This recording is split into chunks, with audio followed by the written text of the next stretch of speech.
हमसे शेयर करें अपनी विश। टाइप करें लेमन न्यूज स्पेस योर।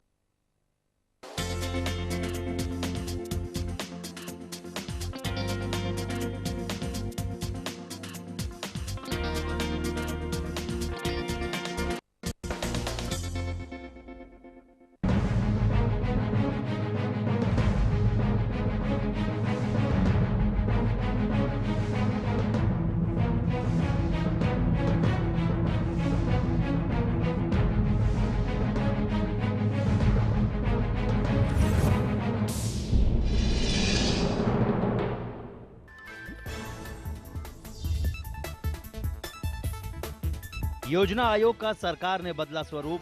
योजना आयोग का नाम बदलकर किया गया नीति आयोग।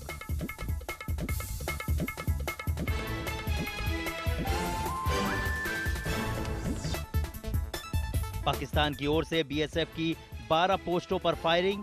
भारतीय जवानों ने भी दिया मुंहतोड़ जवाब।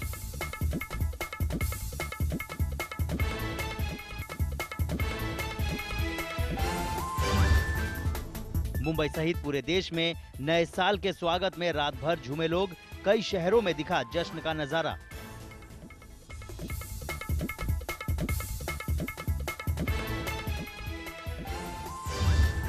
धर्मांतरण पर बोले वेंकैया नायडू, सरकार एक तरफा नहीं लाएगी धर्मांतरण विरोधी कानून।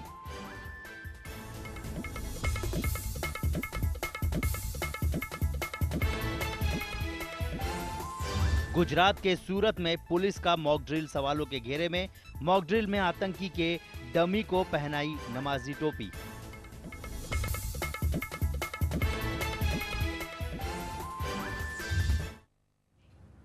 Right.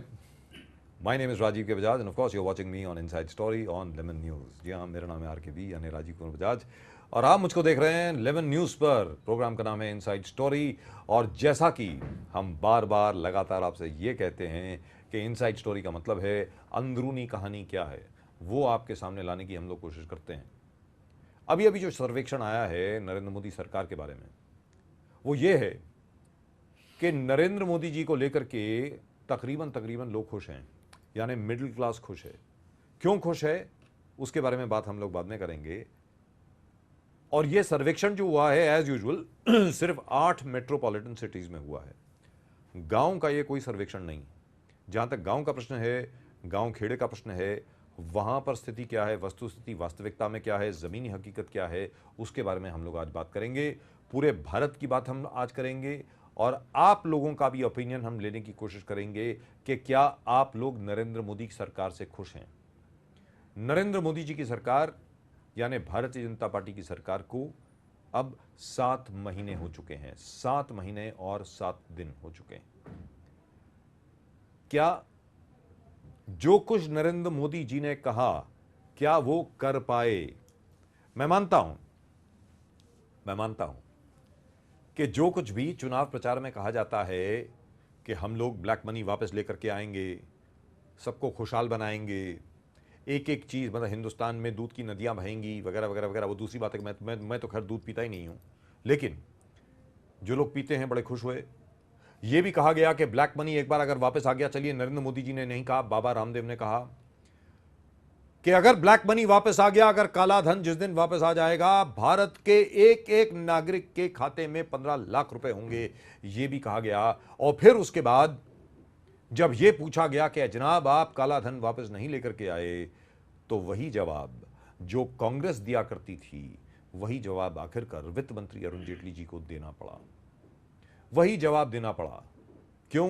क्योंकि याद रखें, सरकार चलाने के लिए, प्रशासकीय व्यवस्था को ठीक करने के लिए कोई जादू की छड़ी नहीं है। उसको आपको खुद ठीक करना पड़ेगा और वास्तविकता में आपको मेहनत करनी पड़ेगी। हां, जहां तक नरेंद्र मोदी जी की उपलब्धियों का प्रश्न है, यह उपलब्धि तो है कि भारत की छवि विदेश में इस प्रकार कर दी है नरेंद्र मोदी ने कि यहां पर निवेश हो सकता है, यहां पर इन्वेस्टमेंट हो सकता है। यानी इंडिया को as an investment destination Narendra Modi ने बखूबी सेल किया है। But is that the Prime Minister's job? That's what I want to ask. Now, at the moment with us, we have Maulana Rizvi, Vice President of the MRCC, right here with us. And of course, we have Advocate Pradeep Nambiar. Very shortly, we will be joined by Gopal Shetty, the Honorable Member of Parliament from Mumbai, and later on in the show we'll also have Mr. Nawab Malik of the NCP. We will of course ask them as to how they view Mr. Narendra Modi's performance. मौलाना साहब बहुत बहुत शुक्रिया आपका कि आप हमारे show में आए। जनाब आप ये बताएं, आपके मुताबिक सबसे बड़ी उपलब्धि क्या है नरेंद्र मोदी सरकार की, और दूसरी चीज आपके मुताबिक नरेंद्र मोदी की सरकार से, भारतीय जनता पार्टी की सरकार से आपको क्या उम्मीदें थीं और कहां पर आपकी उम्मीदें खरी नहीं उतरी हैं? मौलाना साहब बताएं। देखिए साहब, जहाँ तक उपलब्धियों का सवाल है आपने किया है, मुझे तो कोई उपलब्धि ऐसी नज़र नहीं आ रही है सिवाय इसके कि धर्मांतरण हो रहा है। मजहब इसको आप उपलब्धि कहेंगे? वो इसको उपलब्धि बीजेपी की यही उपलब्धि है, धर्मांतरण जो हो रहा है। वरना अब तक तो सिर्फ उम्मीदों के चिराग जलाए जा रहे हैं और उसी पर लोगों को रखा जा रहा है। ऐसी कोई चीज़ अब तक नहीं आई है कि जिसको देखकर ये कहा जा सके कि भाई नहीं, जो वादे किए गए थे और जिन बुनियादों पर इलेक्शन ये लड़ के आए हैं वो उसे कर रहे हैं। प्रदीप जी, जहां तक उम्मीद का सवाल है, मौलाना साहब ने यह कहा कि अभी तक सिर्फ उम्मीद जगाई गई है, लेकिन उम्मीद भी बहुत बड़ी चीज होती है। मैं मान करके चलता हूं, ऑप्टिमिज्म, पॉजिटिव एनर्जी। मैं मानता हूं कि ये अब 7.5 महीने हो चुके हैं, मतलब 7 महीने हो चुके हैं, 8 महीने होने को आ रहे हैं, 1 साल भी हो जाएगा बहुत जल्दी। मई का महीना कुछ ज़्यादा दूर नहीं है, 1 साल भी हो जाएगा। लेकिन सिर्फ उम्मीद पर यह कहा जाता है दुनिया कायम है, लेकिन सिर्फ उम्मीद पर रोजी रोटी नहीं चलती है, एक्शन की भी जरूरत है।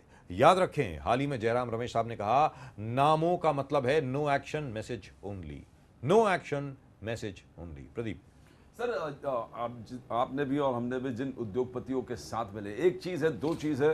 One is a macro level, जिस प्रकार से उन्होंने कहा क्या हो रहा है, और दूसरा क्या गरीब द बिगेस्ट इंडिकेटर, कि जिस प्रकार से इकोनॉमी और स्टेट जा रहा है, द बिगेस्ट इंडिकेटर गरीबों के जो हंसी है चेहरे पर, उनके रोटी एक के दो हो गए। ये मतलब मेजर जितने इंडस्ट्रियलिस्ट उद्योगपति हमसे मिले थे, उन्होंने कहा कि चेंजेस, जिस प्रकार से चेंजेस है, उन्होंने कहा कि एनवायरमेंटल, जैसे घोषणा भी हो रहा है तो पॉजिटिव तरीके से घोषणा जिस प्रकार से हो रहा है कि महाराष्ट्र के सीएम कहता है कि नवी मुंबई का एयरपोर्ट का एनवायरमेंटल क्लियरेंस सब तुरंत इन अ टाइम फ्रेम 2015 के मिड के पहले पूरा हो जाएगा। जिस प्रकार से बहुत सारे जो इंडस्ट्रियलिस्ट रियल एस्टेट के जुड़ा हुआ थे, तो आपसे आके मिले, कहा कि आज के तारीख में एनवायरमेंटल फाइल्स हमारे जो 3-3 साल लगते थे, शायद 1-1 महीने में, यानी बिना वक्त के फटाफट क्लियर हो रहा है। दूसरे है कि जिस प्रकार से रोड्स के लेंथ, एक टारगेट जिस प्रकार से मंत्रियों ने, ब्यूरोक्रेट्स और एडमिनिस्ट्रेशन पर रखा कि हमको 40 किलोमीटर्स के रोड के पूरे देश के पर डे कैलकुलेट, तो तरक्की उस प्रकार से आप देखोगे कि there is some movement. But if you look at the other way, जहां गरीबों के pouring down to the most poorest of poor, वहां पर there is no change. Pradeep, I don't agree with you. I beg to differ with you just a little bit. At the moment, we have Advocate Pradeep Nambiar with us, and of course, Maulana Rizvi, Vice President of the MRCC, also with us. It is understandable that Maulana Saab is not too happy as far as the BJP is concerned, and even if he is happy, I don't think he can actually state in public that he is happy. I may be wrong. हो सकता है कि मैं गलत बोल रहा हूँ, लेकिन मुझे नहीं लगता कि मौलाना साहब आज की तारीख में इस स्थिति में हैं कि मौलाना साहब वास्तविकता में नरेंद्र मोदी की तारीफ करें।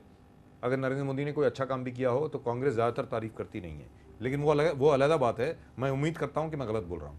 लेकिन प्रदीप जी, मैं यहां पे आपसे पूरी तरह इत्तेफाक नहीं रखता हूं, इसलिए इत्तेफाक नहीं रखता हूं, ये बात बिल्कुल ठीक है कि निरंजन हीरानंदानी साहब यहां पर आए और इसी शो के दौरान उन्होंने कहा कि सारी एनवायरमेंटल क्लियरेंसेज हो रही हैं, ऐसा उन्होंने कहा। उन्होंने ये भी कहा कि प्रकाश जावड़ेकर जी जो एनवायरनमेंट मिनिस्टर हैं, उन्होंने कहा कि भाई आप यहाँ पर क्यों आए, आप वेबसाइट पर देखिए, और यही एक्सपीरियंस बाकी उद्योगपतियों का भी रहा। लेकिन अगर आप मुंबई शहर की, क्योंकि हम लोग मुंबई शहर की बात कर रहे हैं इस वक्त, हम लोग मुंबई शहर में, let us start with Mumbai, we'll go on to the rest of the country later. Mumbai शहर में उस वक्त हम लोगों ने यह कहा था कि 1980 के करीब ऐसी बिल्डिंग साइट्स हैं जहां पर कोई काम नहीं हो रहा है। अगर आज आप जाएंगे, देवेंद्र फडणवीस की सरकार को तकरीबन 2 महीने होने को आ रहे हैं, नरेंद्र मोदी जी की सरकार को 7 महीने 8 दिन हो चुके हैं, 7 दिन हो चुके हैं। आज भी स्थिति वही है प्रदीप जी, आज भी स्थिति वही है मौलाना साहब, और आज भी स्थिति वही है। मैं अपने दर्शकों से कहना चाहूंगा, आज भी कोई काम नहीं हो रहा है, आज भी बिल्कुल साइट्स वैसी की वैसी पड़ी हैं। Because A, no credit is available, B, no permissions are available, C, the government is in a state of suspended animation. Pradeep ji, real estate development जब तक मुंबई शहर में नहीं होगा, आखिरकार मुंबई शहर की इकोनॉमी है क्या? The spine, the backbone of the government is real estate development. Exactly जो सस्पेंडेड एनिमेशन में हर चीज चल रही थी, तकरीबन वही की वही है। मौलाना साहब, नहीं, सही कह रहे हैं आप बिल्कुल। कोई डेवलपमेंट नहीं हो रहा है किसी चीज़ का। और इनफैक्ट इंडस्ट्री जो है वो किसी भी देश की तरक्की की बैकबोन होती है, चाहे वो रियल इस्टेट की हो या कोई और इंडस्ट्री हो। लेकिन अब तक जैसा कि आपने कहा कि 7 महीने 7 दिन हो रहे हैं, और ये 7वां महीना जो होता है बड़ा ख़तरनाक होता है बजाज साहब। और उसके बाद 2 महीने हो गए हमारे फडणवीस साहब की हुकूमत को।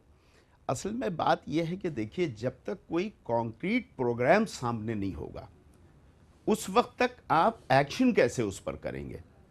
यहाँ हुकूमत बिल्कुल, मैं ये समझता हूँ कि मेस में है और इसके पास कोई ऐसी चीज़ नहीं है कि जिस पर काम करे। इन्हें पता नहीं क्या इंटरेस्ट है, योजना का नाम बदल दें, इसका नाम बदल दें, उसका नाम बदल दें। अरे भाई, नाम बदलने में टाइम बर्बाद करने से बेहतर ये है कि आप अपना कोई प्रोग्राम तो बताइए कि किस रास्ते पर आपको चलना है। प्रदीप जी आप बताएं, as far as real estate development is concern, जहाँ तक रियल एस्टेट डेवलपमेंट का सवाल है, इसको लेकर के हम लोगों की बहुत उम्मीद थी। आपको याद होगा कि यहीं पर इसी शो के दौरान हम लोगों ने ये कहा था भारतीय जनता पार्टी की सरकार आने वाली है। अब मुझे ऐसा लगता है, और आपको भी यही लग रहा था, कि बहुत ही जल्द से जल्द सारी बिल्डिंग साइट्स पे काम होना शुरू हो जाएगा। Mumbai will be abuzz again the way it used to be at one time. जो आपने हाईवे डेवलपमेंट की बात करी, वो बिल्कुल दुरुस्त बात है। नितिन गडकरी जी का जो डिपार्टमेंट है इंफ्रास्ट्रक्चर का, 4 किलोमीटर से उन्होंने कहा कि I will make 8 kilometres every day and from 8 kilometres I will take it up to 15 to 20 kilometers every day. That's what he said. I hope he actually does it, and I hope he succeeds. All that I'm saying is, as far as Mumbai itself is concerned, real estate development बिल्कुल नहीं हो रही है, बिल्कुल वहीं की वहीं है। Permissions are lying stagnant. जहाँ तक एसआरए का सवाल है, SRA is completely and suspended animation. Mithi river की जो डेवलपमेंट की बात हो रही थी, हाल ही में हम ही लोगों ने, आप और हम दोनों वहाँ पर गए थे। मिट्टी रिवर के सामने जाकर के हम लोगों ने खुद ने शो किया, और वहाँ पर एग्जैक्टली जो वस्तु स्थिति पहले थी बिल्कुल वही की वही है। My point is, why is the government sleep walking? एक तरफ सरकार जो है ऐसे लग रहा है कि बिल्कुल नींद में चल रही है, और दूसरी ओर जो संघ परिवार के लोग हैं, जो बाकी सो कॉल्ड सैफरन परिवार है, वो लोग जाग गए हैं। यहीं पर वेंकटेश आब्दियो जी आए थे और उन्होंने कहा कि भाई सबसे पहली बार है, हम लोगों को तो कॉन्फिडेंस आया क्योंकि 282 सीटें आई हैं हमारी। हिंदू अब जाग चुका है। अब किस हिंदू की वो बात कर रहे हैं मुझे तो मालूम नहीं, क्योंकि मैं खुद हिंदू हूं। मैं तो नहीं मानता कि संघ परिवार का कोई भी शख्स मेरा लीडर है, लेकिन यहां पर जो सैफरन ब्रिगेड है, they have woken up. The government itself seems to be taking a long time to wake up. Pradeep sir, number 1, अगर इनके पॉलिसीज को इनको इम्प्लीमेंट करना है, they have to have a complete reshuffle the entire bureaucracy. Part और parcel में होगा नहीं, पार्ट्स में नहीं होगा। उनका विजन है कि नवी मुंबई ये तारीख के अंदर एयरपोर्ट होना चाहिए। उनका कहा है कि एफएसआई ज्यादा देना चाहिए, रीडेवलपमेंट इमीडिएट शुरू होना चाहिए, स्लम रिहैबिलिटेशन प्रोजेक्ट्स में इमीडिएटली काम होना चाहिए। तो जितने भी लोकल अथॉरिटीज है, लोकल बॉडीज है, लोकल इंस्टीट्यूशंस है, इंडिपेंडेंट इंस्टीट्यूशंस लाइक एसआरए हो गए, इनको रिवैम्प करने की इमीडिएट जरूरत है। Because they are working in the same kind of mindset with they want to change. Because आज के तारीख में जितने भी रियल एस्टेट प्रोजेक्ट्स है, बिल्डर्स और रियल एस्टेट जो प्लेयर्स हैं उनके लिए अनफीजिबल हो चुके हैं because of rampant corruption, bureaucracy, the high amount of bribes per square feet to be paid. और जो कॉमन मैन है, जो आम व्यक्ति है, जो गरीब व्यक्ति है, जो छोटे छोटे बिल्डिंग्स में रहते हैं, जो अमीर कहला नहीं जा सकता, उनको भी तकलीफ हो रहा है। बेसिक चीज हम डीम कन्वेंस के बाद के अलग अलग चीज, this is one thing, exam something, सारे वहाँ हजार तकलीफ है। लो क्वालिटी ऑफ कंस्ट्रक्शंस, कोई मॉनिटरिंग नहीं हो रहा है, कोई प्रपोजल्स टाइम पे पास नहीं हो रहा है। प्रदीप जी वो तो बात रही, जहां तक करप्शन हो गए। प्रदीप जी ये तो हाउसिंग इंडस्ट्री की बात रही, ये तो इंफ्रास्ट्रक्चर की बात रही। जहां तक उद्योगों का भी प्रश्न है, उद्योगों को भी अभी तक परमिशन नहीं मिल रही है। मेरा ये कहना है, जो पुराने प्रपोजल हैं उसको वो फटाफट जो है, जब बहुत जल्दी वो परमिशन दे रहे हैं। 55 परमिशन उन्होंने दे दी सिर्फ 2 महीने के अंदर अंदर। ये बात बिल्कुल चुस्त दुरुस्त है, लेकिन वहां पर भी मुझको ऐसा लगता है कि जरा थॉट अगर अप्लाई करके करते, रिस्ट्रेंट करके करते, तो शायद ज्यादा अच्छा होता। ऐसा मेरा मानना है। दूसरी चीज, लेकिन जो बात आपने कही वो गौर फरमाने लायक है, और ये मैं अपने दर्शकों से पूछना चाहता हूं। आप लोग बताएं, जहां तक के देवेंद्र फडणवीस जी का प्रश्न है या जहां तक के नरेंद्र मोदी जी का प्रश्न है, भाई देखिए, राजनीतिक तौर पर तो एस्टैब्लिशमेंट चेंज हो गई, the political establishment is changed. But what about the administrative establishment? जो प्रदीप जी ने कहा, आपके प्रशासकीय अधिकारी तो वही हैं, आपके राजनीतिक अधिकारी बदल गए, लेकिन प्रशासन बिल्कुल वही का वही है, यानी it is the same government. वही गवर्नमेंट, वही एडमिनिस्ट्रेशन जिसने डॉक्टर मनमोहन सिंह का सत्यानाश किया, वही एडमिनिस्ट्रेशन आज भी काम कर रही है।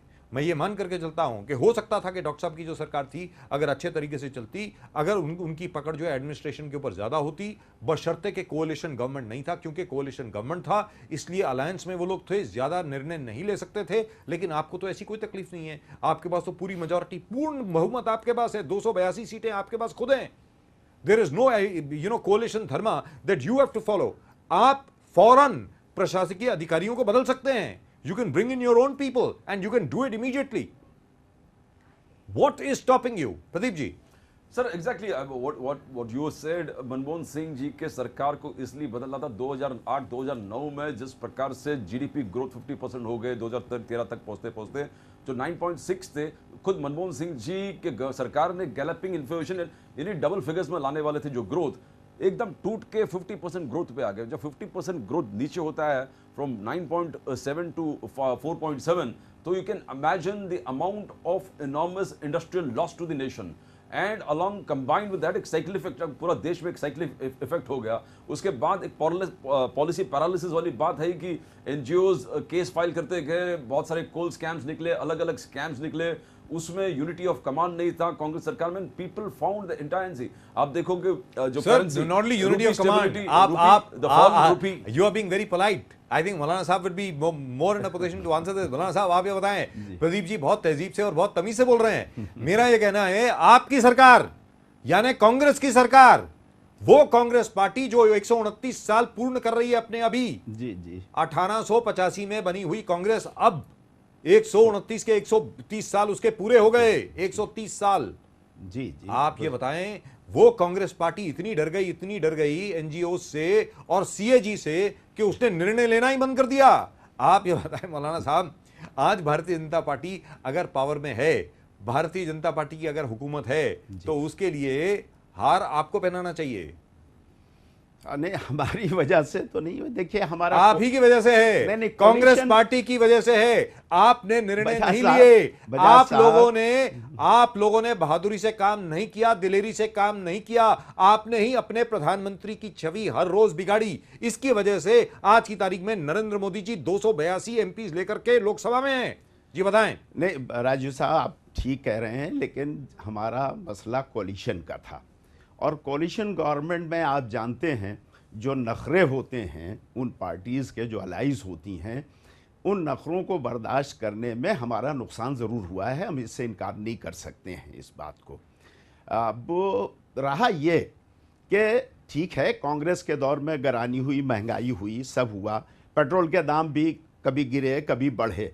लेकिन मैं आपसे ये आप क्या सुनने वालों से भी ये पूछना चाहता हूं कि भाई 7 महीने हो गए हैं और पेट्रोल का दाम और डीजल का दाम कितना गिरा है। चूंकि वो तो एक इंटरनेशनल मार्केट है, उसमें कभी बढ़ेगा कभी घटेगा। लेकिन आप ये बताइए कि आज भी वही 60 रुपए किलो भिंडी बिक रही है, आज भी प्याज 30 और 40 रुपए किलो बिक रही है। कहाँ ये 6-7 महीने में इन्होंने क्या करके दिखाया?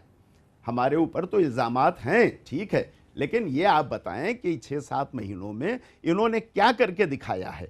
क्या एक गरीब आदमी, देखिए इस देश में मेजॉरिटी जो है 125 करोड़ की, वो गरीबों की ज़्यादा है भाई।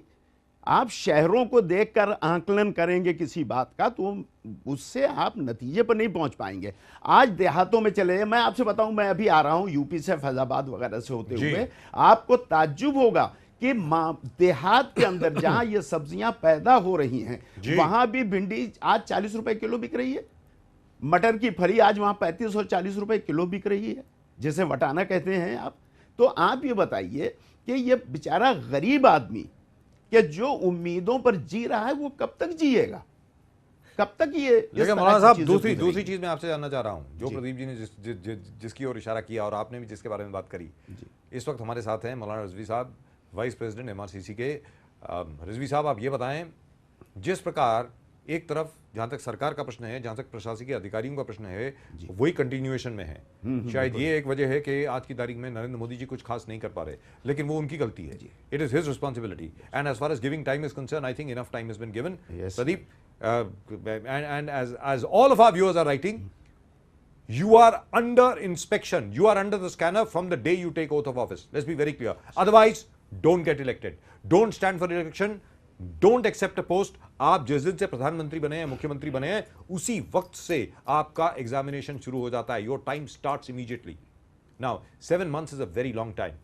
यहां पर मैं आपसे जानना चाहता हूं, प्रशासकीय अधिकारी तो सो रहे हैं, सरकार भी लगता है सो रही है, अनाउंसमेंट्स करने के अलावा, ऐलान करने के अलावा, नामांतरण करने के अलावा और कुछ नहीं हो रहा है। लेकिन अब धर्मांतरण का जो मसला शुरू हो गया है, उस विषय में आप क्या कहना चाहेंगे? भाई, भारतीय जनता पार्टी की तो सरकार है, लेकिन भारतीय जनता पार्टी के इर्द गिर्द जो सैफरन ब्रिगेड है, उसका क्या? वो लोग तो इस प्रकार बिहेव कर रहे हैं एज इफ उनको खुली छूट मिल गई हो कि जल्द से जल्द जाएं, मुस्लिम इलाकों में जाएं, ईसाई इलाकों में जाएं, अलग इलाकों में जाएं, हर एक को बोले कि भाई घर वापसी कीजिए। अरे कौन सी घर वापसी? क्या अपने घर में नहीं है आदमी? आपसे जानना चाहेंगे, 1000 साल से जो आदमी अगर मुसलमान है, तो क्या आप ये कहेंगे कि उसका धर्मांतरण करके आप उसकी घर वापसी करेंगे? जनाब जी, मैं आप पहली बात तो ये राजू जी कि हमारे नामियार साहब ने बहुत ही अहम इम्पॉर्टेंट बात कही और आपने भी उस पर रोशनी डाली है कि वजीर तो बदल गए हैं, लेकिन स्टाफ जो है उनका, ब्यूरोक्रेट जो हैं, वो सब वही हैं। लिहाजा उनके काम करने की जो पद्धति होगी, जो तरीका कार होगा, वो वही होगा जो पहली गवर्नमेंट में थी। लिहाजा पहली ज़रूरत यह है कि इस पर कोई अंकुश लगना चाहिए, इसमें जो तब्दीलियां होनी चाहिए वजह। दूसरी चीज़ जो है धर्मांतरण का मसला है, और ये बड़ा सीरियस इशू है राजीव जी। देखिए, पहली बात तो यह है कि धर्म का मसला आदमी का पर्सनल मसला है। मुझे कौन सा धर्म पसंद है, ये मेरी अपनी पसंद है जी। आपको कौन सा धर्म पसंद है, ये आपकी अपनी पसंद है। न मैं आप पर जोर डाल सकता हूँ, न आप मुझ पर जोर डाल सकते हैं इस बात को। रहा जो अतीत की बात होती है कि साहब कन्वर्ट किए गए और तलवार के ज़रिए और ज़ोर के ज़रिए से, भाई 200 बरस, 400 बरस, 1000 बरस से अगर ये मान लिए हुआ भी कहीं, तो अब वो बिल्कुल, यानी कई पुश्तें उनकी नस्लें गुजर गई हैं, वो अब मुसलमान हैं। इस बात पर अब अगर उन पर ज़ोर ज़बरदस्ती करके उनका धर्मांतरण किया जा रहा है, तो आरएसएस, बजरंग दल जैसी तंजीमों को, ऑर्गेनाइजेशन को ये सोचना चाहिए कि अगर आप 2 लाख रुपए और 5 लाख रुपए की लालच दे के और प्रेशर में चेंज कर रहे हैं, तो कल फिर हो सकता है कोई क्रिश्चियन, कोई मुसलमान उठ के कहे कि 5 लाख रुपए में तुमने चेंज किया था, लो मैं 7 लाख रुपए तुम्हें दे रहा हूं, 8 लाख रुपए दे रहा हूं। Good market, right? 8 लाख रुपए लेके फिर हो जाएंगे इस तरह से। So that's the new way of making money, right? तो ये इससे कोई फायदा नहीं है। लेकिन यहां पर मौलाना साहब, मैं आपसे जानना चाह रहा हूं, और मैं आपके ऊपर ये पूछ रहा हूं कि जहां तक कांग्रेस पार्टी का प्रश्न है, कांग्रेस पार्टी एक जमाने में वो पार्टी हुआ करती थी 1977 में। भाई हम लोग तो बड़े छोटे थे, हम तो स्कूल में थे उस वक्त। मैं आपसे जानना चाह रहा हूं कि जिस प्रकार संजय गांधी ने, अकबर अहमद ने और तारिक अनवर ने और बाकी कांग्रेस पार्टी की उस वक्त जो यंग ब्रिगेड हुआ करती थी, उन्होंने सड़क पर आकर के जनता पार्टी को अपोज किया। जनता पार्टी के विरोध में वो आए। आज वो कांग्रेस कहां गई?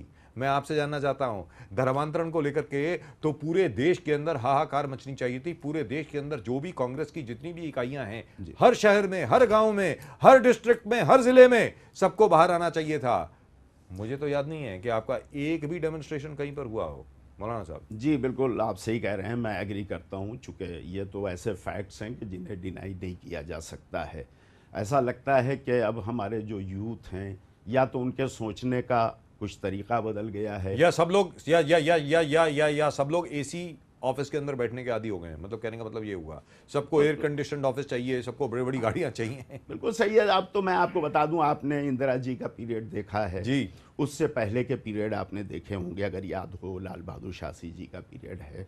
आप देखिए, मैं वही बताऊं 77-78 का, जब मिसेस गांधी को अरेस्ट किया जा रहा था, आपके बम्बई के कितने लोग थे जो जाके सड़क पर लेटे हैं जी उसमें, और उन्होंने कहा कि ये गाड़ी हमारे सीनों से गुजर जाएगी, हम मिसेस गांधी को। अब मेरा ख्याल ये है कि ना तो हमारे पास वो खून रह गया है, न वो अब जोश अब रह ना गया इंदिरा है। जी रही, ना संजय गांधी रहे, ना राजीव सो गांधी है, रहे, लीडरशिप है। तो अब कांग्रेस का क्या किया जाए? नहीं, लीडरशिप हमारे पास है। सोनिया जी हैं, राहुल गांधी हैं और हमारे सीनियर। मैं एक बात कहना चाहता हूं, और वो ये है आपके माध्यम से, कि हमें एक बार बैठकर इन तमाम चीज़ों पर फिर से गौर और फिक्र करना पड़ेगी कि कहाँ हमें करेक्शन की ज़रूरत है, कहाँ हमें तब्दीली की ज़रूरत है, नए तकाजे क्या हैं, उन नए तकाज़ों के साथ हमें अपनी ब्रिगेड को तैयार करना होगा प्रदीप ताकि जी, हमारे पास कमिटेड लोग आ सकें। प्रदीप जी, क्योंकि मैं आपके सामने ये बात रखना चाहता हूं, क्योंकि इसके पहले अगर 10 बरस पहले की भी अगर आप बात देख लें, अटल बिहारी वाजपेयी जी की सरकार थी, उस वक्त की अगर आप बात देख लें, तब भी बजरंग दल के लोग हों, विश्व हिंदू परिषद के लोग हों, हिंदू संघर्ष समिति के लोग हों, हिंदू महासभा के लोग हों, किसी में ये हिम्मत नहीं थी कि आकर के ये बोले कि हम घर वापसी का प्रोग्राम कर रहे हैं, ऐलान करें सबके सामने। किसी में ये हिम्मत नहीं थी कि हम शुद्धिकरण कर रहे हैं। किसी में ये हिम्मत नहीं थी ये कहने की कि हम हिंदूकरण कर रहे हैं। किसी में हिम्मत नहीं थी ये कहने की कि नथुराम गौडसे के नाम पर मंदिर बनेगा। किसी के अंदर ये हिम्मत नहीं थी। आज की तारीख में भारतीय जनता पार्टी की सरकार है, मानते हैं, लेकिन भारतीय जनता पार्टी के लोग कोई ऐसे नहीं कि जो नथुराम गौडसे को के प्रशंसक हो। कोई नहीं हो सकता। एक शख्स जिसने जाकर के महात्मा गांधी का कत्ल किया हो, जो कातिल हो, एक बूढ़े आदमी को, जो पितामह हैं इस पूरे देश के, उसको जाकर के 3 गोलियां जिसके सीने में दाग दी हों, उसकी आप प्रशंसा कर रहे हैं। और कांग्रेस की तरफ से there is such a lukewarm response, not even a response. I mean what kind of a Congress is this? Pradeep sir, exactly what मौलाना साहब भी कह रहे थे, आप भी कह रहे थे, जो फील्ड में आकर जो आंदोलनकारी जो उन्होंने जिक्र किया जब 77 में Indira Gandhi and the way in time Mumbai we were there as kids, देखा पूरा मुंबई हिल गया था, आग लग गए थे पूरे मुंबई में। So this kind of incidents has to be come again to bring back the Congress in its saddle. The Congress is not in its saddle. And second thing जो आपने कहा मौलाना साहब से, the most important thing is Manmohan Singh काल में जो petrol prices were, the oil gas prices were around 140 to 100 dollars per barrel के अगल बगल पेंडुलम में रॉक कर रहे थे। आज के तारीख में वो $60 के आसपास आ गए। And this is the only time as we discussed कि अगर आज के तारीख में मोदी सरकार अपने जो पॉलिसी और अपने जो एनालिसिस को इंप्लीमेंट नहीं कर पाएंगे to the benefit of the country, then I don't think he'll have a better opportunity or golden time, because the oil prices might go up again.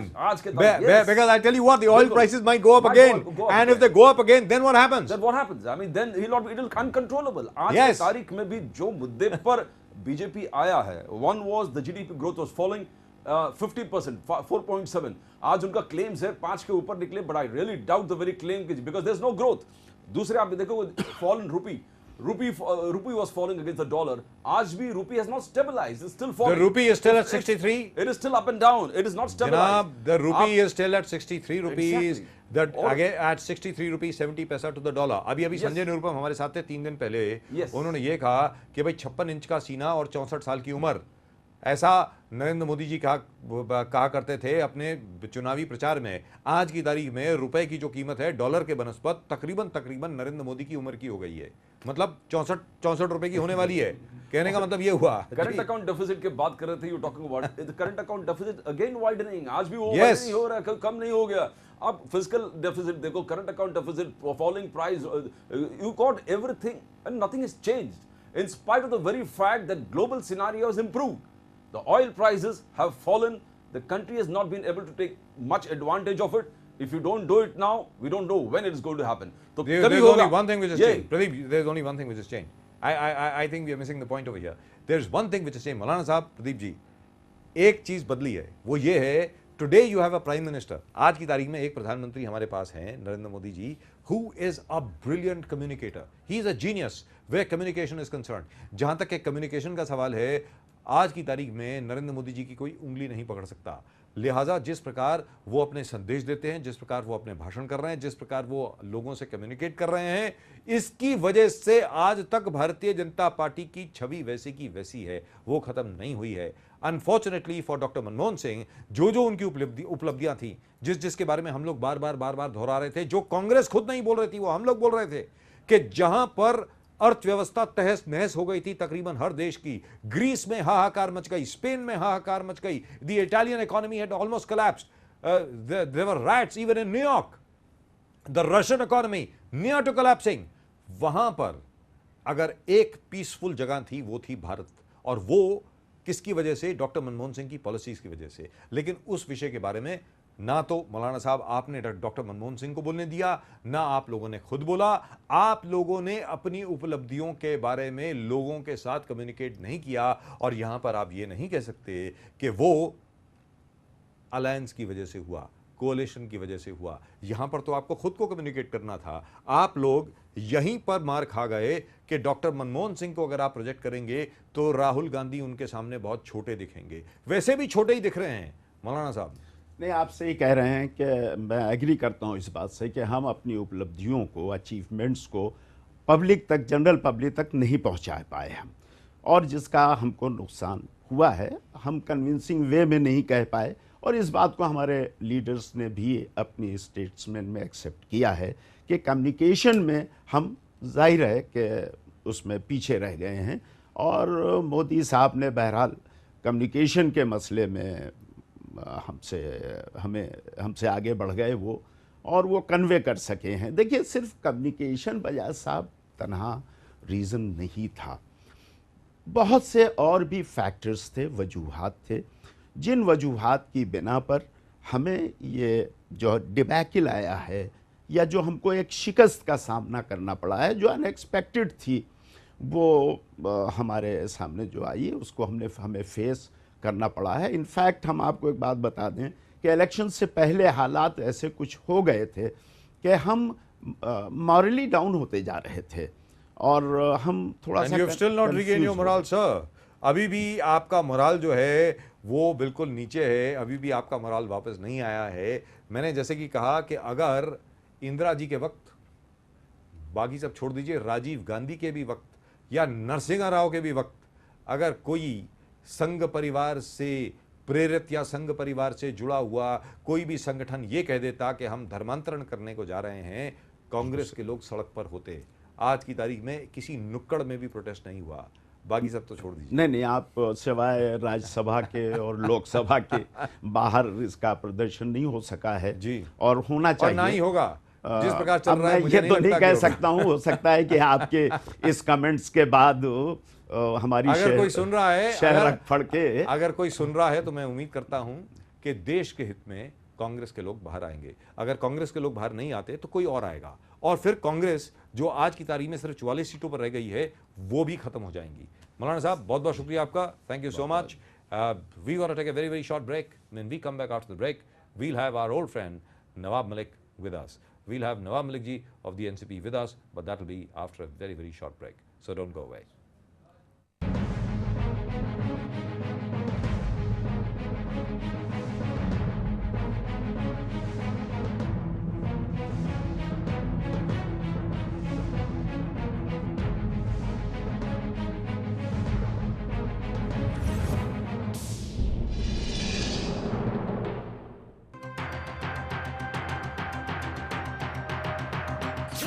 सरकारी बैंकों की हो रही है लूट।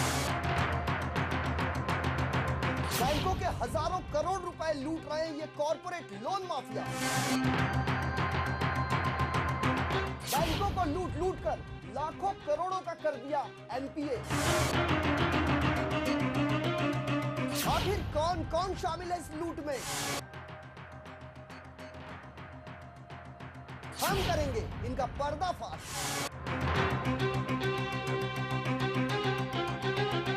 कॉर्पोरेट लोन माफिया, देखिए हमारा खास कार्यक्रम सिर्फ लेमन न्यूज पर।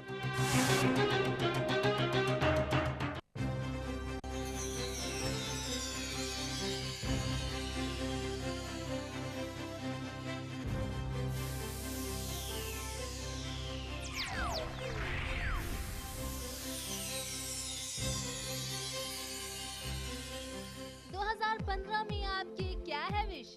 हमसे शेयर करें अपनी विश। टाइप करें lemon news space your wish, send your SMS to 56767।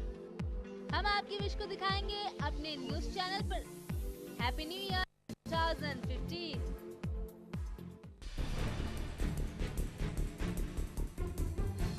नशे के खिलाफ सबसे पहले लेमन न्यूज ने उठाई आवाज। समाज सेवक, नगर सेवक, पुलिस, सेलिब्रिटी सबका मिल रहा है प्रतिसाद। ड्रग कंज्यूमर्स पे तो कार्रवाई की ही जाए, पर इसके साथ ही साथ ड्रग के जो पोजेशन करने वाले लोग हैं, जो लोग ड्रग रखते और बेचते हैं, उन पे भी सख्त से सख्त कार्रवाई की जाए। लेमन न्यूज ने जगाया मुंबई को। तो आप लोगों ने बहुत ही अच्छी फैलाई है और लोगों में जागरूकता भी फैलाई हुई है। संसद तक पहुंची मुंबई की आवाज। आपके चैनल के सर पर है, आपके सर पर है। नशे के खिलाफ लेमन न्यूज की ये जंग बदस्तूर जारी। देखिए मुंबई की आवाज दिन भर सिर्फ लेमन न्यूज पर।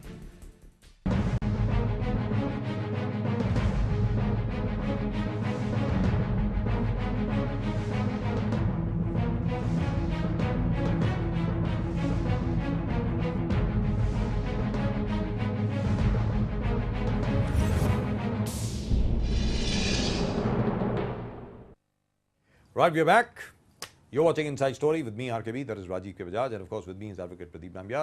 And of course you're watching us on Lemon News. यहाँ आप हमें देख रहे हैं Lemon News के ऊपर. प्रोग्राम का नाम है Inside Story. And at the moment with us, our very old friend, senior leader of the NCP, जनाब नवाब मलिक साहब. नवाब मलिक साहब, नमस्कार. नवाब मलिक जी, आपको आवाज आ रही है मेरी? आ रही है, आपको आ रही है? हाँ, आपकी आवाज आ रही है. Very happy new year to you sir. आपको बहुत बहुत मुबारक नया साल जी. नवाब मलिक साहब, आपसे जानना चाह रहे हैं. I can't see mister Nawab Malik. Can we have him on air please? Alright. Can we have him on screen? Right. Mister Nawab Malik, अभी तक जहां तक कि भारतीय जनता पार्टी की सरकार है, मोदी की सरकार है, मोदी जी को अभी 7 महीने और शायद 6 या 7 दिन हो गए. 7 months 6 to 7 days. आप बताएं, आपके मुताबिक अभी तक जो नरेंद्र मोदी जी की परफॉर्मेंस रही है, वो आप किस प्रकार उसको देखते हैं? बताएं. देखिए, जनता देश में 60 महीने के लिए सरकार चुनती है. निश्चित रूप से 7 महीने हुए हैं मोदी जी का सरकार का कामकाज संभाले हुए. जी. एक बात तो ठीक है कि मोदी जी ने जिस तरह से आशाएं लोगों की जगाई थी, जी, वो आशाएं आकांक्षाएं उन्हें पूरी करनी पड़ेगी. जी. पिछले 7 महीने में अंतर्राष्ट्रीय स्तर पर जो पेट्रोल डीजल के दाम कम हुए क्रूड के, जी, निश्चित रूप से देश की जनता को उसका लाभ मिला है और देश की जनता कुछ हद तक उससे थोड़ा सा सेटिस्फाइड अपने आप को फील कर रही है. जी. लेकिन जहां तक अर्थव्यवस्था का सवाल है, जी, आज पेट्रोलियम का इंपोर्ट बिल आधा होने के बावजूद जी, जो करंट अकाउंट डेफिसिट है वो 4% अभी भी है. जी. इंडस्ट्रियल ग्रोथ -20% में है. जी. तो लॉन्ग टर्म इकोनॉमी को अगर हम देखेंगे तो कहीं ना कहीं इकोनॉमिकल संकट देश पे है. अगर क्रूड ऑयल पूरी तरह से जम कर गया तो हमें लगता है करंट अकाउंट डेफिसिट जो है देश का वो 20-25% पे चला जाएगा, तो बहुत बड़ा संकट देश की अर्थव्यवस्था पे आ सकता है. इस तरह की परिस्थितियां हैं. और कुल मिला के देखा जाए तो मोदी जी ने सफाई अभियान के नाम पे जो स्वच्छ भारत का कार्यक्रम बनाया है, इसके पहले महाराष्ट्र में आर पाटिल जी ने गाड़गे बाबा स्वच्छता अभियान के नाम से शुरू किया था. जी. सिर्फ लोगों में अवेयरनेस का बड़े पैमाने पे काम हो रहा है, लेकिन अर्थव्यवस्था को पटरी पे लाने के लिए जो होना चाहिए था, मुझे लगता है कहीं ना कहीं वो हो नहीं पा रहा है. लेकिन नवाब मलिक जी, बहुत बड़ा संकट निर्माण हो सकता है. नवाब मलिक जी इस वक्त हमारे साथ हैं जनाब नवाब मलिक साहब, और हमारे साथ फोन के ऊपर, फोन लाइन के ऊपर पैच हैं गोपाल शेट्टी साहब भी. गोपाल शेट्टी साहब नमस्कार. नमस्कार बजाज जी, नमस्कार. गोपाल शेट्टी साहब, आपको नवाब मलिक जी की आवाज आ रही थी कि नहीं? नहीं, मैं नवाब मलिक जी का आवाज सुन नहीं पाया. आप सुन नहीं पाए? चलिए मैं दोबारा नवाब मलिक जी से पूछता हूं. इस वक्त नवाब मलिक जी इस वक्त भी हमारे साथ हैं, और उनके मुताबिक आज की तारीख में अंतरराष्ट्रीय स्तर पर जो पेट्रोल के दाम गिरे हैं, तकरीबन 50% गिर गए हैं. It used to be anywhere between $120 to $140, और आज की तारीख में इट्स कम डाउन टू $60, जिसकी वजह से लोगों को शायद थोड़ा बहुत फायदा हुआ है. लेकिन जहां तक इंडस्ट्रियल ग्रोथ का सवाल है, जहां तक के ओवरऑल इकोनॉमी का सवाल है, जहां तक के प्राइस राइज का सवाल है, जहां तक के करंट अकाउंट डेफिसिट का सवाल है, वहां पर जरा भी किसी को कोई फायदा नहीं हुआ है. And by the way the economic indices indicate that only. Gopal Shetty साहब बताएं. देखिए, हमने जब सत्ता हाथ में लिया था, जब इन्फ्लेशन 18 पॉइंट था, अभी 0% पे आ गया है. जी. जीडीपी 4.2% पे जाता है. 5.85 का आज का रेशियो है. जी। इन्फ्लेशन खत्म कर दिया हम लोगों ने। देश के लोगों को पूरे अंतर्राष्ट्रीय स्तर पर स्वाभिमान प्राप्त करके देने का काम मोदी जी की सरकार ने किया है। आशा की उम्मीदें लोगों को दिखाई दे रही है कि आने वाले दिनों में अच्छा होगा करके। नवाब मलिक से तो क्या अपेक्षा कर सकते हैं? नवाब मलिक के तो अभी केंद्र की भी सरकार गई, राज्य की भी सरकार गई जी, उनसे तो हम इससे ज्यादा अपेक्षा कर नहीं सकते। वो ऐसे ही 5 साल रोते रहे। लेकिन गोपाल शेट्टी साहब, बात तो ये बिल्कुल चुस्त दुरुस्त है जो नवाब मलिक साहब बता रहे हैं अभी, कि वास्तविकता में पिछले 7 महीने 7 दिनों में जो वादे किए गए थे नरेंद्र मोदी सरकार द्वारा, जैसे काले धन का अगर मसला हो, ये कहा गया था कि काला धन 100 दिनों के अंदर अंदर वापस आएगा या 4 हफ्ते के अंदर वापस आएगा, 8 हफ्तों के अंदर वापस आएगा। आज की तारीख में अपनी सरकार जो है, यानी नरेंद्र मोदी जी की सरकार जो है, वो बिल्कुल वही जवाब दे रही है लोगों को जो कि कांग्रेस की सरकार दिया करती थी। आज की तारीख में उस जवाब में और आज के जवाब में कोई फर्क नहीं है। आप ये बताएं कि इतनी उम्मीदें जगा करके आखिरकार वही जवाब अगर आपको देना था तो इलेक्शन कैंपेन के दौरान ये क्यों कहा गया कि हमें सरकार में लाइए, 2 महीने के अंदर अंदर या 3 महीनों के अंदर अंदर हम काला धन वापस ले आएंगे और हर गरीब के खाते में 15 लाख रुपए जमा होंगे। जी बताएं। अभी सुनेंगे ना? जी बताइए। अभी अगर ये 6 महीने में, 2 महीने में, 3 महीने में अगर इतना बड़ा काम हो सकता है तो फिर कांग्रेस के लोगों को तो आने वाले दिनों में राजनीति छोड़ देना पड़ेगा। हमने जो कांग्रेस ने 3 साल से सुप्रीम कोर्ट कह रही थी काला धन के बारे में अब SIT गठन करो, नहीं कर रहे थे, हमने 1 दिन में कर दिया जी। हमने विदेशों से सबके नाम लाए, वो सुप्रीम कोर्ट में हमने दर्ज कर दिया है। अब सुप्रीम कोर्ट का जो भी डायरेक्शन आने वाले दिनों में हमको प्राप्त होगा उसके हिसाब से हमने आगे बढ़ेंगे। सरकार के नाते हमको जो काम करना था वो हमने कर दिया है। अब सुप्रीम कोर्ट का जो भी डायरेक्शन आएगा उसके हिसाब से हम आगे जाएंगे और ये हमारा वादा है, ये हमारा कमिटमेंट है कि हम काला धन को वापस देश में लाएंगे। एक बात हो गया जी। दूसरा, बजाज साहब आप एक बात तो मानेंगे और नवाब मलिक साहब भी मानेंगे, काला धन जनरेट होना तो 6 महीने में 7 महीने में बंद हो गया ना।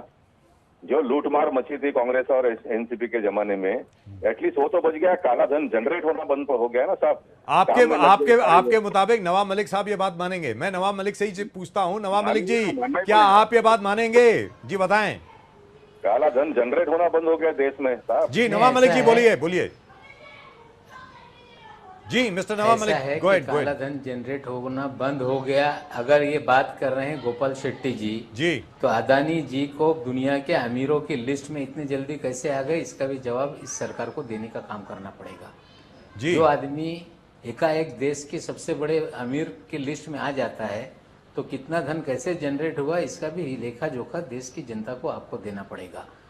आप लोग बोल रहे थे बार बार गोपाल शेट्टी जी कि डॉलर इतना क्यों बढ़ रहा है, रुपया क्यों गिर रहा है। मोदी जी के आने के बाद डॉलर कितना बढ़ा और रुपया कितना गिरा, इसका भी जवाब देश की जनता को आपको देना पड़ेगा।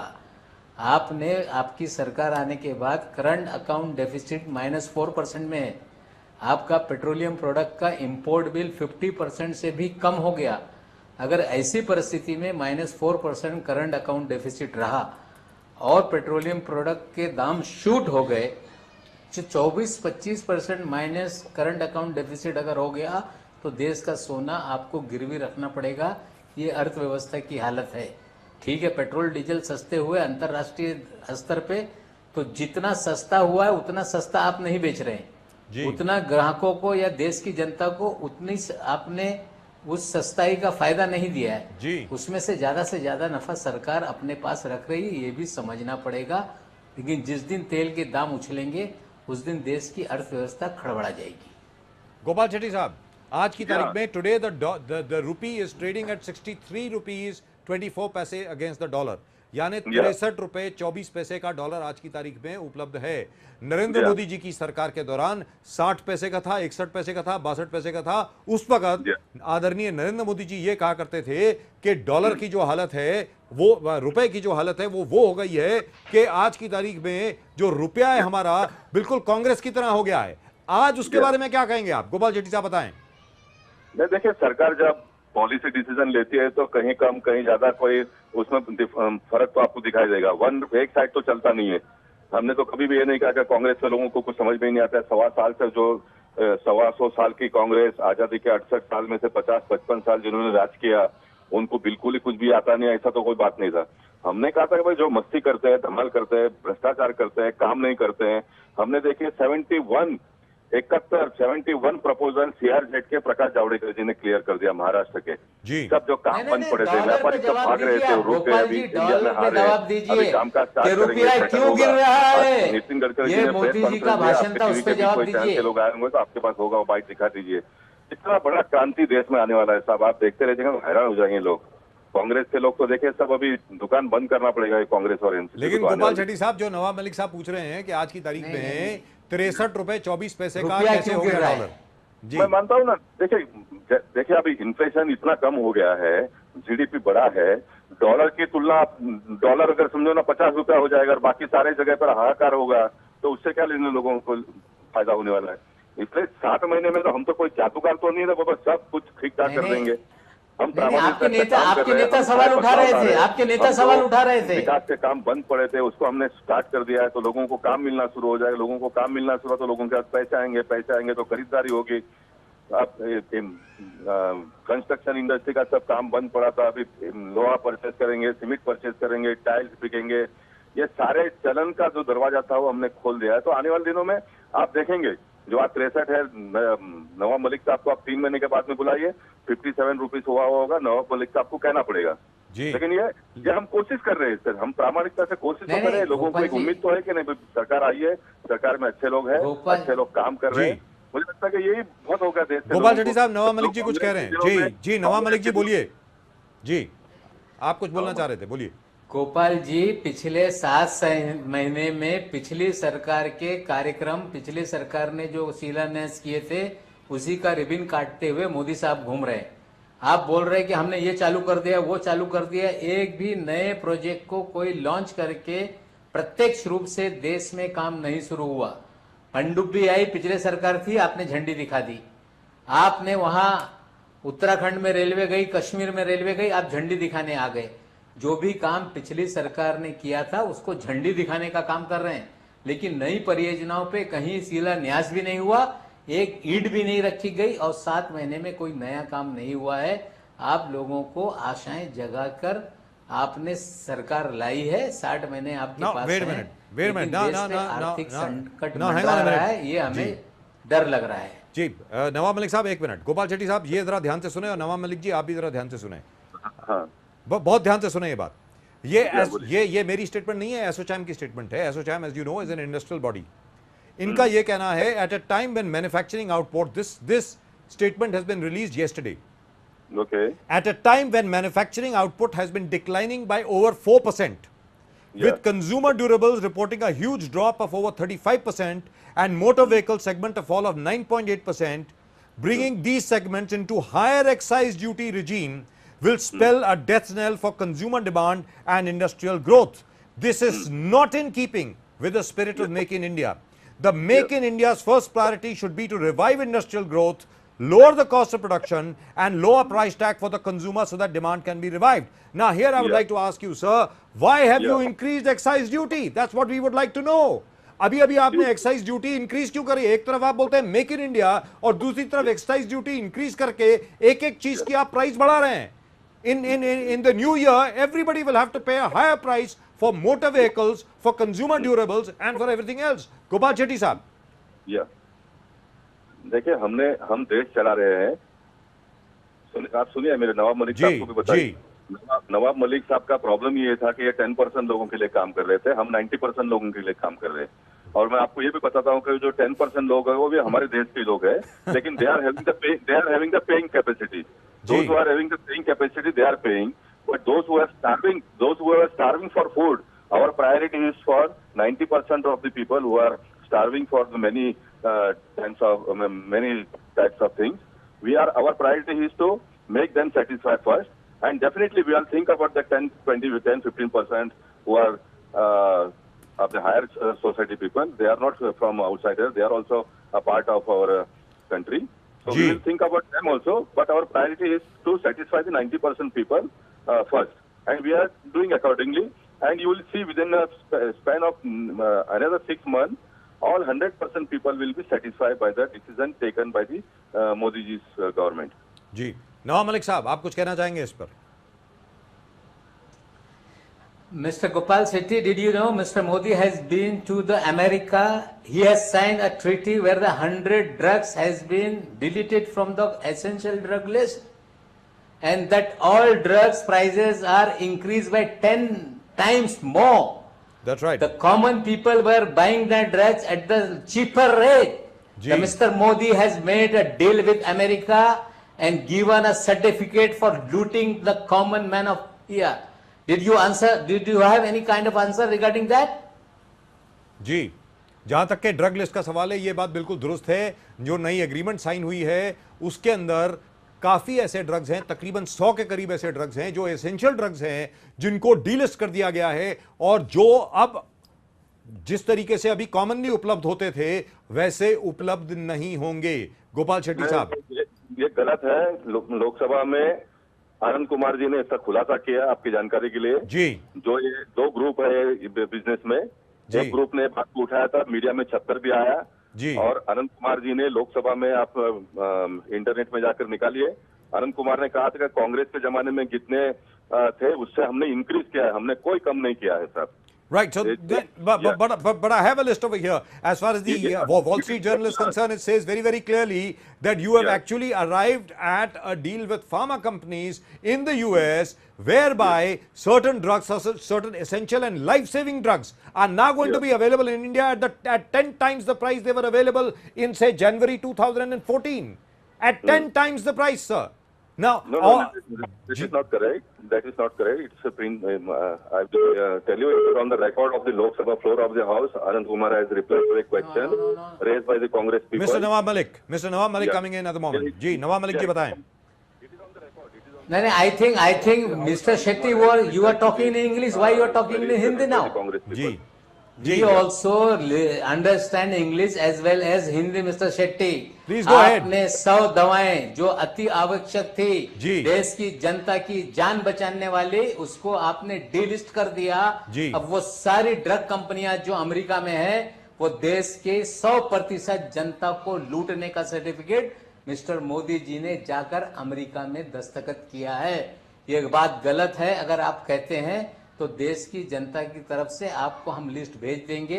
टाटा कैंसर अस्पताल में कौन सी दवा जनवरी में कितने में बिक रही थी, आज वो कैंसर जान बचाने वाली बीमारी से जान बचाने के लिए जिन दवाओं की जरूरत थी उसका दाम क्या है, आपको गोपाल शेट्टी साहब, आपके यहाँ पर मैं वो सारी दवाओं की लिस्ट, उसके जनवरी में जो दाम थे, आज दाम थे, अगर वो बड़े होंगे तो आप वादा करो कि फिर जाकर अमेरिका में वो डीलिस्टिंग का एग्रीमेंट मोदी साहब कैंसिल कराएंगे। ये वादा करेंगे आप? गोपाल शेट्टी साहब, गोपाल शेट्टी साहब, नवाब मलिक साहब आपसे पूछ रहे हैं कि पूरी की पूरी लिस्ट आपको भेज दी जाएगी। And by the way, even I have that agreement, वो एग्रीमेंट मेरे सामने भी है कि 100 के करीब दवाइयां ऐसी हैं, एसेंशियल लाइफ सेविंग ड्रग्स ऐसे हैं जिनको डीलिस्ट किया गया है, और जहां पर अब उनकी जो इंटरनेशनल कंज्यूमर प्राइसेस हैं वो लागू हिंदुस्तान में होंगी, ऐसा कहा गया है। आप कहते हैं ऐसा नहीं है, चलिए कोई बात नहीं, that's a dispute, we can continue arguing with that. लेकिन उससे अब जरा आगे चलते हैं। गोपाल शेट्टी साहब और नवाब मलिक साहब, नरेंद्र मोदी जी ने एक बहुत अच्छा, बहुत बढ़िया एक स्लोगन दिया, हर एक के सामने ये कहा अब मेक इन इंडिया होना चाहिए। It's a great slogan. उसको लेकर के आज की तारीख में इंडस्ट्री ने कहा कि भाई आपने एक्साइज क्यों बढ़ा दी अगर आप मेक इन इंडिया की बात कर रहे हैं। मैं आपसे एक और सवाल पूछ रहा हूं, हाल ही में कल न्यू ईयर्स ईव थी, कल विदर्भ में 6 किसानों ने आत्महत्या की है, टोटल 3000 से ज्यादा किसानों ने आत्महत्या की है महाराष्ट्र में। Why not grow in India? जहां तक के फार्म सेक्टर का सवाल है उसके ऊपर जरा भी ध्यान क्यों नहीं दिया जा रहा? आप बताएं, पिछले 7 महीनों में या 8 महीनों में मोदी सरकार ने किसानों के लिए क्या किया है, विदर्भ के किसानों के लिए क्या किया है, उन किसानों के लिए क्या किया है जिन्होंने आज तक आत्महत्या की है? गोपाल शेट्टी साहब बताएं।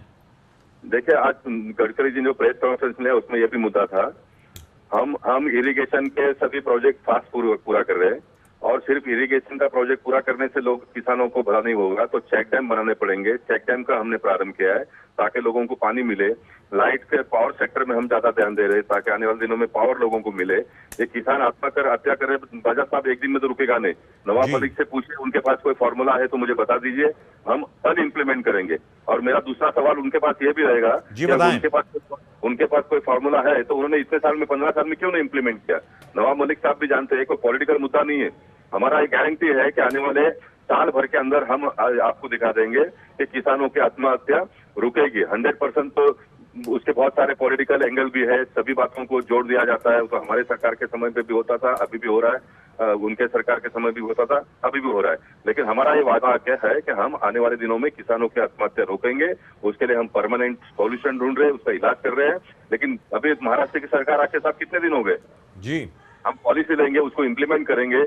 पानी अगर लाना भी है खेत में तो बरसात आएगा, इलेक्ट्रिसिटी जनरेट करना है तो उसको समय लगेगा। I think mister Nawab Malik wants to say something. जी नवाब मलिक जी बताएं। हाँ, उनके पास कोई रेडीमेड फॉर्मूला है तो बता दो, हम कल इम्प्लीमेंट कर देंगे। आपने बहुत अच्छा मुद्दा उठाया बजाज साहब के ग्रो इन इंडिया। जी, जब एनडीए की सरकार 10 साल पहले छोड़कर गई थी तब नवाज शरीफ की चीनी मिल से शक्कर भारत में आ रही थी जी।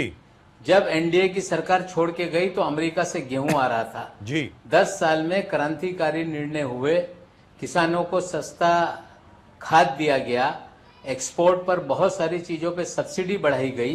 तो आज दुनिया के 60 देशों में भारत का पैदा किया हुआ अनाज दुनिया के 60 देशों का पेट भर रहा है जी। जब से ये सरकार आई यूरिया की सब्सिडी हटा दी, खाद महंगी हो गई है जी। मिनिमम सपोर्ट प्राइस बढ़ाने की बात थी, उन्होंने कोई बढ़ाई नहीं। कपास 6,500 रुपया क्विंटल बिक रहा था, आज कपास 4,000 रुपया क्विंटल है।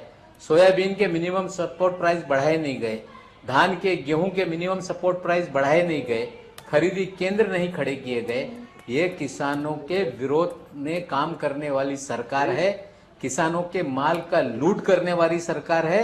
इनसे किसानों को कोई आशा अपेक्षा नहीं हो सकती। जो दूध को यहाँ प्रोसेस करके एक्सपोर्ट करने पे जो सब्सिडी दी जाती थी, आज महाराष्ट्र में 2 करोड़ लीटर रोज दूध बनता है।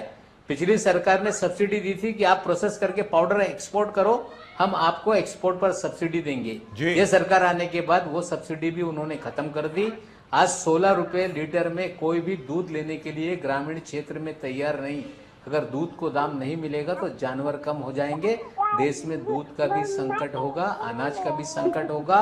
और जिस तरह से पॉलिसी इस सरकार ने बनाई है, साल 2 साल में उसका बहुत भयंकर परिणाम देश में होगा।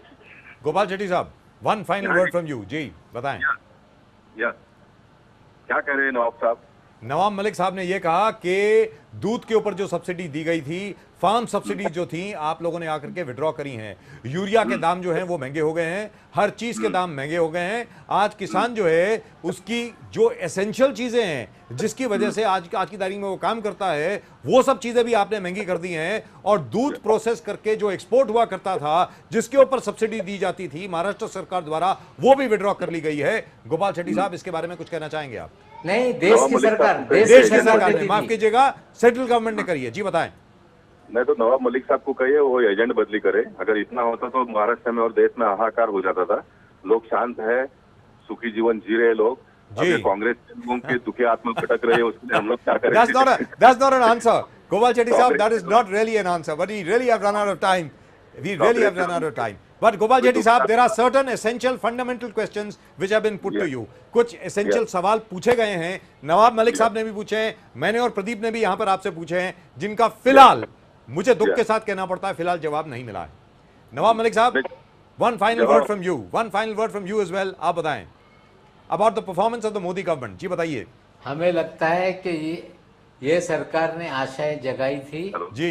दुनिया में तेल के दाम कम है, इसलिए थोड़ा सा लोग संतुष्ट महसूस कर रहे हैं, तो इसलिए शांत हैं। जिस दिन जो गोपाल शेट्टी साहब बोल रहे हैं कि शांत हैं, इसलिए उस दिन देश की अर्थव्यवस्था चरमरा जाएगी। इन्हें पता नहीं, दूध को लोग वहां पर पश्चिम महाराष्ट्र में रास्ते पे उड़ेल रहे हैं, दूध को दाम नहीं मिल रहा है। कपास को लेकर गुजरात का किसान पूरी तरह से आंदोलन पे उतारू है। आपको शायद इनको पता नहीं कि क्या देश में परिस्थिति है। ये भारतीय जनता पार्टी के लोगों को लग रहा है कि फील गुड का वातावरण है। इसी फील गुड के चक्कर में 10 साल पहले जनता ने सबक सिखाया था। और इसी तरह के हालात देश में बनेंगे। Right, Mr. Nawab Malik, thank you very much. Gopal Shetty Saab. Yes, sir. It's been a great pleasure as always talking to you. Thank you so much, sir. Thank you. Thank you. Pradeep, you heard both of them. Pradeep, you heard both of them. Your analysis of what you heard. No, both are in a state because it's too, when decisions are taken, नीचे तक percolate करने के भले थोड़ा time लगे, but policies are on the right frame. But as Nawab Malik said, जो essential चीज़ है that affects the farmers, minimum guarantee prices, urea, supply of materials, इस चीज़ को सरकार को ध्यान देना होगा. अगर यहाँ पर ध्यान उतर जाएगा, then you're working to a And above all, pharma. area. Pradeep, as far as pharma is concerned, that's a very, very major issue. Exactly, sir. Life-saving drugs. You have delisted them. Yes, now, sir. as a result of which, it is absolutely true that there are certain drugs now in hospitals which are costing 10 times Exactly. what they used to in January 2014. Yes. It is absolutely true. अब यहाँ पर हो सकता है, मैं सिर्फ इस बात पर जा रहा हूँ, I am only speculating here. यहाँ पर सिर्फ हो सकता है कि नरेंद्र मोदी सरकार को ठीक एडवाइस ना मिली हो, ठीक सलाह ना मिली हो, इसलिए बहुत एसेंशियल हो जाता है कि जो प्रशासकीय अधिकारी हैं उनको चेंज किया जाए, उनको जल्द से जल्द बदला जाए. Exactly the point you were making at the beginning of the program. Pradeep, thank you so much. Right, that's it. That's all we've got for you in tonight's Inside Story. आज के Inside Story में सिर्फ इतना ही. You heard Mr. Nawab Malik, you heard Maulana Rizvi, and you heard Gopal Shetty. Now, you got to make up your own mind about what you think of Narendra Modi's performance. Narendra Modi ji की अब तक की performance कैसी रही? सरकार किस प्रकार चली है? क्या ये सरकार आपके हित में है या नहीं है? इसके बारे में आप जरूर लिखें. Type out Lemon News, type out your name, type out the name of the city you're watching us in, and send in your SMSs on 56767. या फिर आप लिखें हमें on insidestory@lemonnews.com. We'll of course be back with you tomorrow. Till then, keep watching Lemon News. Remember, you hear the whole truth and nothing but the truth, and in fact, you hear the inside story of the truth right here on Lemon News. Bye-bye.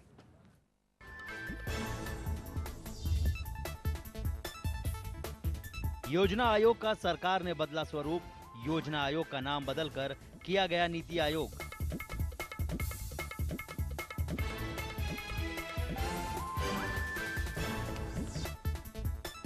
Pakistan की ओर से BSF की 12 पोस्टों पर firing. भारतीय जवानों ने भी दिया मुंहतोड़ जवाब.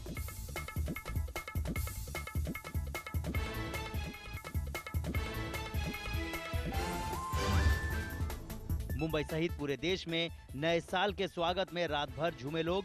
कई शहरों में दिखा जश्न का नजारा.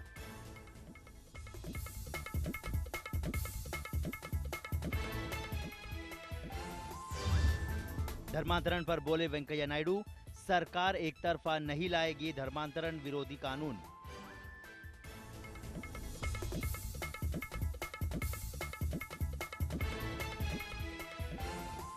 गुजरात के सूरत में पुलिस का मॉक ड्रिल सवालों के घेरे में. मॉक ड्रिल में आतंकी के डमी को पहनाई नमाजी टोपी.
में आपकी क्या है विश?